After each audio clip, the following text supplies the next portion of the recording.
नमस्कार साथियों, भगवान श्री कृष्ण कहते हैं किसी का अच्छा ना कर सको तो बुरा भी मत करना, क्योंकि आपके हर कर्मों का फल आपको ही भोगना है, चाहे वो कर्म अच्छा हो या बुरा। मित्रों, एक समय की बात है, एक महात्मा अपने शिष्य के साथ घूमने के लिए निकले और चलते चलते जब महात्मा और उनका शिष्य एक गांव से होकर गुजर रहे थे तो उन्होंने वहां एक आदमी को ईंट पत्थरों से कुछ कुत्तों को मारते हुए देखा। कुत्ते बहुत दुर्बल और बेबस दिख रहे थे। दोस्तों, शिष्य को यह बात बहुत बुरी लगी और वह उस आदमी को अहिंसा परमो धर्म का उपदेश देने लगा, लेकिन वह आदमी उसकी कोई बात समझने को तैयार नहीं हुआ और बेजुबान कुत्तों को मारता रहा। जब उसने शिष्य की बात नहीं मानी तो दोनों के बीच में लड़ाई झगड़ा शुरू हो गया। दोनों को झगड़ते देख महात्मा ने शिष्य का हाथ पकड़ा और अपने साथ ले गए। महात्मा ने शिष्य को कहा, बेटा, हमारा काम तो सिर्फ समझाना है, लेकिन भगवान ने हमें सजा देने के लिए धरती पर नहीं भेजा है। दोस्तों, शिष्य ने कहा, गुरुजी, यह आदमी कितनी बेरहमी से उन बेजुबान कुत्तों को मार रहा है, आखिर इस तरह के लोगों को सजा कौन देगा।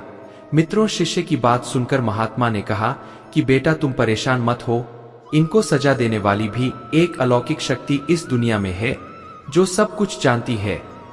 भगवान की नजर सबके ऊपर है और वह सबके कर्मों का हिसाब रखते हैं। इसलिए तुम अभी चलो, तुम्हारा उससे झगड़ा करने का कोई फायदा नहीं है।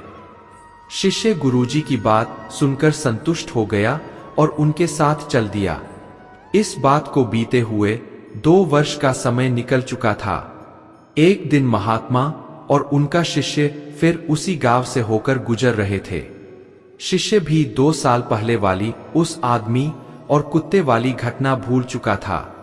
वहां उन्होंने एक घायल कुत्ता को देखा जो बहुत परेशानी में था। उस कुत्ते को 810 कौवे नोच नोच कर खा रहे थे। शिष्य ने यह दृश्य देखा तो उसका दिल करुणा से भर गया। उससे यह सब देखा नहीं गया। वह कुत्ते को बचाने के लिए जाने ही वाला था कि महात्मा ने उसका हाथ पकड़ लिया और उसको जाने से मना कर दिया। दोस्तों, शिष्य ने गुरु से पूछा, आप मुझे कुत्ते को बचाने के लिए क्यों नहीं जाने दे रहे। दोस्तों, महात्मा ने कहा, इस कुत्ते को अपने कर्मों का फल भोगने दो। अगर तुमने इसको बचाने की कोशिश की तो इस बेचारे को अगले जन्म में फिर यह दुख भोगने पड़ेंगे, क्योंकि कर्म का फल सभी को भोगना पड़ता है। शिष्य ने महात्मा से पूछा कि गुरुजी, इसने ऐसा कौन सा कर्म किया है जो यह इतना भयंकर कष्ट भोग रहा है। महात्मा ने कहा कि यह वही आदमी है जिसको तुमने 2 साल पहले कुत्तों को न मारने का उपदेश दिया था और वह तुम्हारे साथ लड़ने के लिए तैयार हो गया था। वह कुत्ते ही यह कौवे है जो इसको नोच नोच कर खा रहे हैं। दोस्तों, शिष्य महात्मा की बात सुनकर हैरान हो गया और उसने महात्मा से पूछा कि गुरुजी, यह तो बड़ा ही अजीब सा न्याय है। महात्मा ने कहा, बेटा, इस दुनिया में स्वर्ग और नरक के सारे दृश्य मौजूद है। तुम्हें इस धरती पर हर जगह ईश्वर के न्याय के नमूने देखने को मिल सकते हैं। इसलिए अपने कर्म को हमेशा याद रखना चाहिए, क्योंकि सच यही है, जो हम करेंगे वह एक दिन हमें भोगना ही पड़ेगा। महात्मा ने कहा कि हमारे जीवन का हर पल बहुत ही कीमती है, इसलिए इस जीवन को बुरे कर्म करके बर्बाद नहीं करना चाहिए। मित्र, शिष्य को गुरुजी की बात समझ में आ गई। साथियों, यदि हम अपने जीवन में बहुत ज्यादा अच्छे कर्म करते हैं तो उसी के फलस्वरूप भगवान हमारे साथ न्याय करेंगे। इसलिए हमें जीवन में हमेशा अच्छे कर्म करने चाहिए। दोस्तों, भगवान श्री कृष्ण कहते हैं, क्रोध मनुष्य को नरक की ओर ले जाने वाला द्वार है। क्रोध करने से भ्रम पैदा होता है, फिर उस मनुष्य की सोचने समझने की शक्ति भ्रमित हो जाती है। स्मृति में भ्रम हो जाने से बुद्धि का नाश हो जाता है और बुद्धि का नाश हो जाने से उस पुरुष का पतन हो जाता है। मित्रों, क्रोध मनुष्य के विवेक को किस प्रकार नष्ट करता है, एक कहानी के माध्यम से समझते हैं। एक किसान को अपने खेत में एक छोटा सा नेवला का बच्चा मिला। उसे वो घर ले आया। किसान और उसकी पत्नी उसे अपने बच्चे की तरह पालने लगे, भी अपने मालिक के प्रति बहुत वफादार था। कुछ समय बाद किसान की पत्नी को पुत्र रत्न की प्राप्ति हुई। एक सुबह किसान की पत्नी अपने बेटे को सुलाकर भगवान की पूजा करने मंदिर गई। थोड़ी देर बाद किसान भी खेतों में काम करने निकल गया और उसमें नेवले से कह गया कि बच्चे का ध्यान रखना। नेवले ने देखा एक सांप खिड़की से कमरे में प्रवेश कर रहा है। दोस्तों, नेवला ने तुरंत उस सांप को मार दिया और दरवाजे से बाहर आकर बैठ गया और अपने मालिक का इंतजार करने लगा। जब किसान की पत्नी मंदिर से लौटी तो नेवला के मुंह में खून लगा देखकर अत्यंत क्रोधित हो गई। क्रोध में उसके विवेक और सोचने की शक्ति का हनन कर दिया। फलस्वरूप नेवले को अपने बेटे का कातिल समझकर उसने पास ही पड़े एक बड़े पत्थर से को मार डाला और रोती बिलखती अंदर कमरे में भागी। उसने देखा उसका बेटा सुरक्षित है और सो रहा है तथा खिड़की के पास एक सांप लहूलुहान मृत पड़ा है। किसान की पत्नी को सच्चाई का पता लग चुका था, लेकिन क्रोधवश जो अनर्थ उससे हुआ था उसका पछतावा करने के अतिरिक्त कोई विकल्प नहीं था। दोस्तों, बिना सही गलत जाने उसने रक्षक को ही शत्रु समझकर मार डाला था। इसलिए भगवान श्री कृष्ण कहते हैं, मनुष्य को क्रोध करने से बचना चाहिए। एक बार अर्जुन ने श्री कृष्ण से पूछा कि है प्रभु, अच्छे लोगों के साथ ही हमेशा बुरा क्यों होता है, जबकि बुरे लोग खुशहाल दिखते हैं। अर्जुन के मुंह से ऐसी बातें सुनकर श्री कृष्ण मुस्कुराए और कहा, मनुष्य जैसा सोचता है और महसूस करता है वैसा कुछ नहीं होता, बल्कि अज्ञानता की वजह से वह सच्चाई नहीं समझ पाता है। अर्जुन उनकी यह बात समझ नहीं पाए। दोस्तों, इसके बाद श्री कृष्ण ने क्या कहा वह जानते हैं। कान्हा ने अर्जुन से कहा कि है पार्थ, मैं तुम्हें एक कथा सुनाता हूं, उसे सुनकर तुम समझ जाओगे कि हर प्राणी को उसके कर्म के हिसाब से ही फल मिलता है। प्रकृति हर किसी को अपनी राह चुनने का मौका देती है। अब वह मनुष्य की इच्छा पर निर्भर करता है कि उसे धर्म की राह चुननी है या अधर्म की कथा शुरू करते हुए श्री कृष्ण ने कहा, एक नगर में दो पुरुष रहा करते थे। एक पुरुष व्यापारी था जिसके जीवन में धर्म की बहुत महत्ता थी। वह पूजा पाठ में यकीन रखता था। दोस्तों, वह हर रोज मंदिर जाता और दान धर्म भी करता था और हर रोज भगवान की पूजा करता था। वहीं दूसरा पुरुष बिल्कुल विपरीत था। वह हर रोज मंदिर तो जाता था, लेकिन पूजा करने नहीं, बल्कि मंदिर के बाहर से जूते चप्पल चुराने। उसे दान और धर्म से कोई लेना देना नहीं था। समय बीतता गया और एक दिन बहुत जोर की बारिश हो रही थी। इस वजह से मंदिर में पुजारी के अलावा कोई नहीं था। यह बात जब दूसरे पुरुष को पता चली तो उसने सोचा कि यही सही मौका है। मंदिर का धन चुराने का पंडित से नजर बचाकर उसने मंदिर का सारा धन चुरा लिया। उसी समय धर्म कर्म में विश्वास रखने वाला व्यक्ति भी मंदिर पहुंचा। दोस्तों, दुर्भाग्य से मंदिर के पुजारी ने उसे ही चोर समझ लिया और चिल्लाने लगे। वहां लोग एकत्र हो गए और उसे बहुत मारा। किसी तरह वह बचते बचाते वहां से निकला तो दुर्भाग्य ने उसका साथ वहां भी नहीं छोड़ा। मंदिर के बाहर वह एक गाड़ी से टकरा गया और घायल हो गया। फिर वह व्यापारी लंगराते हुए घर जाने लगा तो रास्ते में उसकी मुलाकात उस पुरुष से हुई जिसने मंदिर से धन चुराया था। उसने कहा, आज तो मेरी किस्मत चमक गई, एक साथ इतना सारा धन मिल गया। यह सब देखकर उसे बहुत बुरा लगा और उसने अपने घर से भगवान की सारी तस्वीरें निकाल दी। कुछ सालों बाद दोनों ही पुरुषों की मृत्यु हो गई। दोस्तों, मरने के बाद जब दोनों यमराज की सभा में पहुंचे और भले पुरुष में दूसरे व्यक्ति को देखा तो उसे बहुत गुस्सा आया। उसने क्रोधित होकर यमराज से पूछ ही लिया, मैं तो हमेशा अच्छे कर्म करता था, दान में विश्वास रखता था, उसके बदले जीवन भर मुझे अपमान और दर्द ही मिला, और इस व्यक्ति को नोटों से भरी पोटली, आखिर ऐसा भेदभाव क्यों? इस पर यमराज ने कहा, पुत्र, तुम गलत समझ रहे हो। जिस दिन तुम्हारी गाड़ी से टक्कर हुई थी वह दिन तुम्हारे जीवन का आखिरी दिन था, परंतु तुम्हारे अच्छे कर्मों की वजह से तुम्हारी मौत सिर्फ एक छोटी सी चोट में बदल गई। तुम इस दुष्ट व्यक्ति के बारे में जानना चाहते हो? दोस्तों, दरअसल इसके भाग्य में राजयोग था। मगर इसके कुकर्मों और अधर्म की वजह से वो सिर्फ एक छोटी सी धन की पोटली में बदल गया। कथा सुनाने के बाद श्री कृष्ण अर्जुन से कहते हैं, पार्थ, क्या अब तुम्हें तुम्हारे सवाल का जवाब मिल गया? ऐसा सोचना कि भगवान तुम्हारे कर्मों को नजरअंदाज कर रहे हैं, यह बिल्कुल भी सत्य नहीं है। भगवान हमें कब क्या किस रूप में दे रहा है, मनुष्य को समझ में नहीं आता है। मगर आप अच्छे कर्म करते रहे तो भगवान की कृपा हमेशा बनी रहती है। इसलिए अपने अच्छे कर्मों को बदलना नहीं चाहिए, क्योंकि उसका फल हमें इसी जीवन में मिलता है।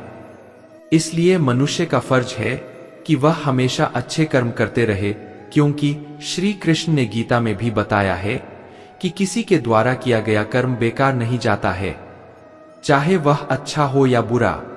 दोस्तों, भगवान श्री कृष्ण कहते हैं, तुम्हारा क्या गया जो तुम रोते हो? तुम क्या लाए थे जो तुमने खो दिया? तुमने क्या पैदा किया था जो नष्ट हो गया? ना तुम कुछ लेकर आए, जो लिया यहीं से लिया। दोस्तों, जो दिया यहीं पर दिया, जो लिया इसी भगवान से लिया, जो दिया इसी को दिया। खाली हाथ आए, खाली हाथ चले। जो आज तुम्हारा है कल किसी और का था, परसों किसी और का होगा। तुम इसे अपना समझकर मग्न हो रहे हो, बस यही प्रसन्नता तुम्हारे दुखों का कारण है। दोस्तों, श्री कृष्ण कहते हैं, क्यों व्यर्थ चिंता करते हो? किससे व्यर्थ डरते हो? कौन तुम्हें मार सकता है? आत्मा ना पैदा होती है ना मरती है। दोस्तों, जीवन और मृत्यु भाग्य की बात है, इससे कहीं भी छिपा या बचा नहीं जा सकता। मित्रों, जब तक जिंदगी है तब तक कोई आपको मार नहीं सकता, लेकिन अगर मृत्यु निकट हो तो कोई कोशिश आपको बचा नहीं सकती। दोस्तों, एक बार की बात है, एक कौवे की गरुड़ से दोस्ती हो गई। दोनों काफी समय साथ गुजारते थे। उनमें मित्रता इतनी गहरी हो गई थी कि आपस में कभी कोई बात नहीं छिपाते थे। एक दिन दोनों एक नदी के किनारे पेड़ पर बैठे बात कर रहे थे, तभी एक यमदूत उधर से गुजरा। वह कौवे को देखकर मुस्कुराया। गरुड़ और कौवे ने उस यमहम दूत को अनदेखा किया और अपनी बातों में लग गए। लेकिन अगले दिन फिर वही हुआ। दोनों बातें कर रहे थे, तभी वह यमदूत फिर उधर से गुजरा। वो फिर कौवे को देखकर मुस्कुराया। इस बार कौवे को कुछ शंका हुई। उसने गरुड़ से कहा कि यह यमदूत मुझे देखकर कल भी मुस्कुराया था और आज भी वैसे ही मुस्कुराया। कुछ गड़बड़ है। हो सकता है मेरी मृत्यु आने वाली है। दोस्तों, गरुड़ ने उसे समझाया कि ऐसा कुछ नहीं है, यह एक सहयोग भी हो सकता है। तुम चिंता मत करो। 2-3 दिन और ऐसे ही निकले। रोज यमदूत कौवे को देखकर मुस्कुराता। अब तो कौवे को यकीन हो गया कि निश्चित ही मेरी मौत नजदीक है। उसने गरुड़ से कहा, मित्र, मैं मरना नहीं चाहता, लेकिन यह यमदूत जरूर 1-2 दिन में मेरे प्राण निकाल कर ले जाएगा। यह रोज ही मुझे देखकर मुस्कुराता है। गरुड़ को भी लगा कि हो सकता है कौवे का शक सही हो।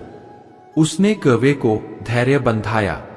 गरुड़ ने कौवे से कहा, तुम चिंता मत करो, मैं तुम्हें यहां से इतनी दूर ले जाऊंगा कि यह यमदूत तुम्हें दिखाई ही ना दे।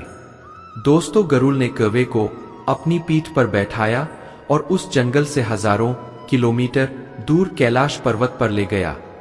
दोनों को अब यह डर नहीं रहा कि यहां कोई उन्हें परेशान कर सकता है।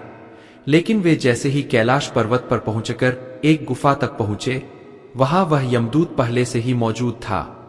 उसने कौवे को देखते ही उस पर पाश फेंककर उसके प्राण निकाल लिए। गरुड़ देखता रह गया। उसने यमदूत से पूछा, तुमने इसे मारा क्यों? यमदूत ने कहा कि इसकी मौत इसी समय लिखी थी, इसलिए इसके प्राण निकाल लिए। गरुड़ ने फिर पूछा, तो फिर तुम इसे देखकर उस जंगल में मुस्कुराते क्यों थे? इसे मारना ही था तो वही मार देते। यमदूत ने जवाब दिया, इसकी मौत कैलाश पर्वत पर ही लिखी थी, लेकिन 4-5 दिन पहले इसे उस जंगल में देखकर मुझे यह आश्चर्य हो रहा था कि यह इतने कम समय में वहां पहुंचेगा कैसे, क्योंकि इसके पंख भी छोटे हैं और यह लंबी उड़ान भी नहीं भर सकता। तो हजारों योजन दूर कैलाश तक यह पहुंचेगा कैसे? दोस्तों, यही सोचकर मैं रोज मुस्कुराकर गुजर जाया करता था, लेकिन भाग्य देखो, तुम इसके परम मित्र ही इसे यहां तक इतने कम समय में ले आए। भगवान श्री कृष्ण कहते हैं, जो हुआ अच्छा हुआ, जो हो रहा है अच्छा हो रहा है, और जो होगा वह भी अच्छा ही होगा। तुम भूत का पश्चात आप मत करो, भविष्य की चिंता भी मत करो। अभी तो वर्तमान चल रहा है। दोस्तों, एक बार की बात है। दोस्तों, एक राजा और मंत्री कुछ सैनिकों को लेकर जंगल में शिकार पर गए। शिकार के समय तलवार निकालते हुए राजा का अंगूठा कट गया। राजा परेशान हो गए। उसने तुरंत अपने सैनिकों से कहा, सैनिकों, जल्दी से जाओ और वैद्य जी को बुलाकर लाओ। देखो, मेरा अंगूठा कट गया, कितना खून बह रहा है। इतने में पीछे से मंत्री आए और बोले कि इस चोट पर कपड़ा बांध लीजिए और आराम कीजिए। जो होता है अच्छे के लिए होता है। दोस्तों, राजा को मंत्री पर गुस्सा आ गया।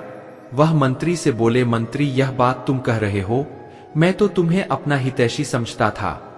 राजा ने सैनिकों को आदेश दिया कि मंत्री को ले जाकर कारागार में बंद कर दो, पूरी रात कोरे से पीटना और सुबह फांसी पर चढ़ा देना। महाराजा की आज्ञा पाकर सैनिकों ने मंत्री को बंदी बना लिया और राजमहल के कारागार में ले जाकर बंद कर दिया। दूसरों राजा कुछ सैनिकों को लेकर शिकार के लिए फिर से जंगल में निकल गए और फिर कुछ समय बाद जंगल में तूफान आया, जिससे राजा अपने सैनिकों से बिछड़ गया।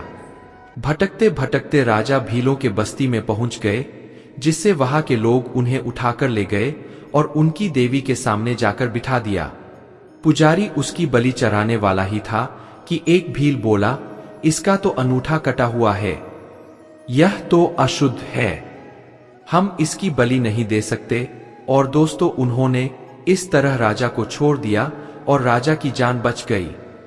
फिर चूंकि अब राजा को समझ में आया कि जो होता है अच्छे के लिए होता है, उसे याद आया कि आज सुबह मंत्री को फांसी लगने वाली है। वह भागा भागा आया। उसने देखा कि मंत्री फंदे को गले में पहनकर खड़ा है। दोस्तों, राजा ने उसे नीचे उतरवाया और उसके पैर पकड़ लिए और फूट फूट कर रोने लगे। राजा ने अपनी सारी घटना मंत्री को सुनाई और माफी मांगने लगा। मंत्री बोला, माफी मांगने की जरूरत नहीं है महाराज, जो होता है अच्छे के लिए ही होता है। राजा बोला, मंत्री, क्या तुम सच में पागल हो? मेरी नासमझी की वजह से रात भर तुमने कोरे खाए और फिर भी कहते हो जो होता है अच्छे के लिए होता है। फिर मंत्री बोले, महाराज, मित्र, यदि मैं यहां कोरे नहीं खा रहा होता तो आपके साथ होता, और यदि मैं आपके साथ होता तो वो लोग मेरी बलि चढ़ा देते। अब राजा को समझ में आया कि सच में जो होता है अच्छे के लिए होता है, और ईश्वर जो भी कुछ करता है अच्छे के लिए ही करता है। दोस्तों, जब कोई चीजें हमारे मन मुताबिक नहीं होती है तो हम चिंतित और उदास हो जाते हैं, जबकि हमें ऐसा करने से बचना चाहिए और सब कुछ ईश्वर की आज्ञा मानकर उनके भरोसे छोड़ देना चाहिए, क्योंकि जो कुछ भी हो रहा है या होने वाला होता है वे सभी चीजें हमारी अच्छे के लिए होता है। दोस्तों, श्री भगवान कहते हैं, काम वासना ही मनुष्य के पापों का मूल कारण है। ये काम वासना ही है जो मनुष्य के बुद्धि को नष्ट कर देता है और उससे पाप कर्म करवाता रहता है। अगर जीवन में सुख और शांति पाना चाहते हो तो सबसे पहले इस काम वासना का ही बलपूर्वक खात्मा कर दो। दोस्तों, श्रीमद् भागवत गीता में वर्णित एक कथा के अनुसार चेतन सिंह नाम का एक राजा था। उनके प्रधानमंत्री का नाम ज्ञान सागर था। प्रधानमंत्री के अधीनस्थ एक सहकारी मंत्री था जिसका नाम चंचल सिंह था।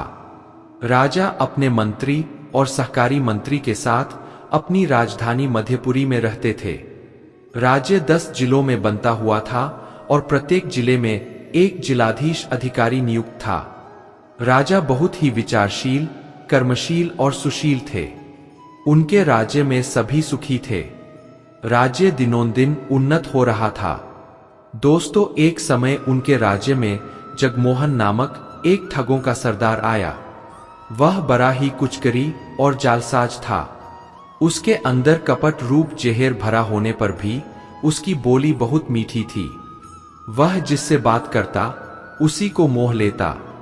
दोस्तों वह इस राज्य में एक व्यापारी के वेश में आया और उसने जिलाधीशों से मिलकर राज्य भर में अपना व्यापार चलाने की अनुमति मांगी।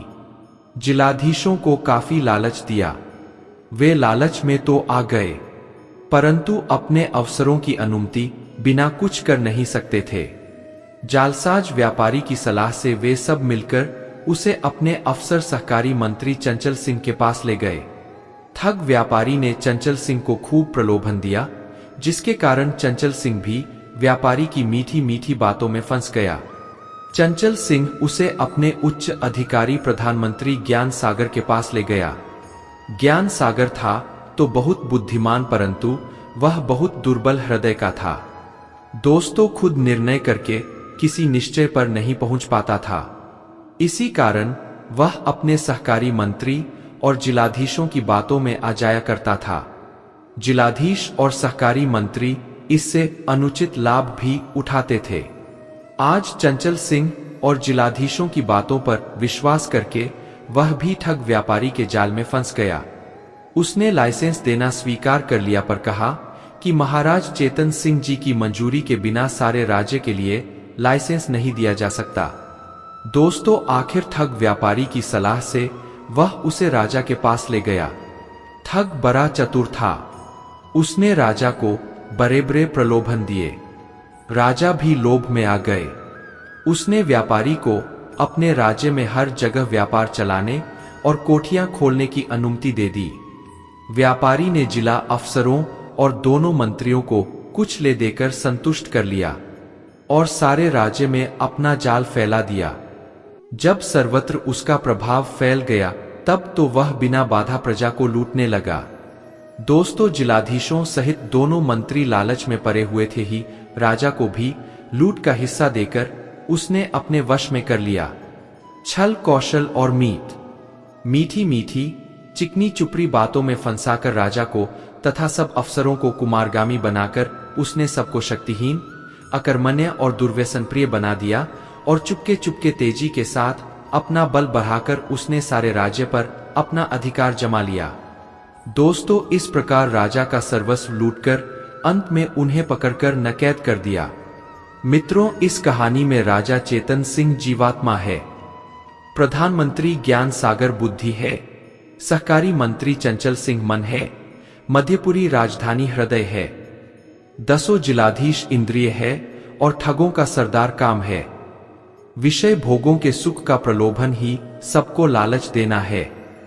विषय भोगों में फंसाकर जीवात्मा को सच्चे सुख के मार्ग से भ्रष्ट कर देना ही उसे लूटना है और उसके ज्ञान को आवृत करके सर्वथा मोहित कर देना और मनुष्य जीवन के परम लाभ से वंचित रहने को बाध्य कर डालना ही नजर कैद करना है। दोस्तों कहने का सीधा मतलब है कि यह काम रूपी दूर जाए। शत्रु इंद्रिया मन और बुद्धि को विषय भोग रूप में थे। सुख का प्रलोभन देकर उन सब पर अपना अधिकार जमा कर और जीवा आत्मा के ज्ञान को ढककर उसे मोह में संसार रूप कैद खाने में डाल देता है। इसलिए भगवान श्री कृष्ण कहते हैं कि अपने मन, बुद्धि और इंद्रियों को वश में करके सर्वप्रथम इस कामरूप दुर्जय शत्रु का खात्मा कर देना चाहिए। नहीं तो यह घर में घुसे हुए शत्रु की भांति मनुष्य जीवन रूप अमूल्य धन को नष्ट कर देगा। यह काम ही है जो मनुष्य के मन, बुद्धि और इंद्रियों में प्रविष्ट होकर उसकी विवेक शक्ति को नष्ट कर देता है और भोगों में सुख दिखलाकर उसे पापों में प्रवृत्त कर देता है, जिससे मनुष्य का पतन हो जाता है। भगवान दोस्तों श्री कृष्ण कहते हैं, तू तन, मन और कर्म से खुद को मुझे समर्पित कर दे, मैं तुम्हें वह हर कुछ दूंगा जो तुम्हारे पास नहीं है, और जो तुम्हारे पास है मैं उसकी रक्षा भी करूंगा। तू जिस दिन से मुझसे निस्वार्थ प्रेम करने लगेगा, उस दिन से तू सिर्फ मेरा हो जाएगा और मेरे परम धाम को प्राप्त होगा। दोस्तों एक गांव में एक बुरी औरत रहती थी। उसका नाम सावित्री था। सावित्री का आगे पीछे कोई नहीं था, इसलिए वह बेचारी अकेली रहती थी। एक दिन उस गांव में एक साधु आया। सावित्री ने साधु का बहुत ही प्रेम पूर्वक आदर सत्कार किया। जब साधु जाने लगा तो सावित्री ने कहा, महात्मा जी आप तो ईश्वर के परम भक्त हैं, कृपा करके मुझे ऐसा आशीर्वाद दीजिए जिससे मेरा अकेलापन दूर हो जाए। अकेले रह रहकर ऊब चुकी हो। साधु ने मुस्कुराते हुए अपनी झोली में से बाल गोपाल की एक मूर्ति निकाली और बुढ़िया को देते हुए कहा, मैं ये लो आपका बालक है, इसका अपने बच्चे की तरह प्रेमपूर्वक लालन पालन करती रहना। बुढ़िया मैं बड़े लाड़ प्यार से ठाकुर जी का लालन पालन करने लगी। दोस्तों, इस वीडियो में बस इतना ही। हम आशा करते हैं कि आपको हमारा ये वीडियो बहुत पसंद आया होगा। इसे लाइक कीजिए और अपने दोस्तों के साथ शेयर करना ना भूलें। दोस्तों, जुड़े रहिए हमारे चैनल एलएसजीडी के साथ। जय श्री कृष्ण। धन्यवाद दोस्तों।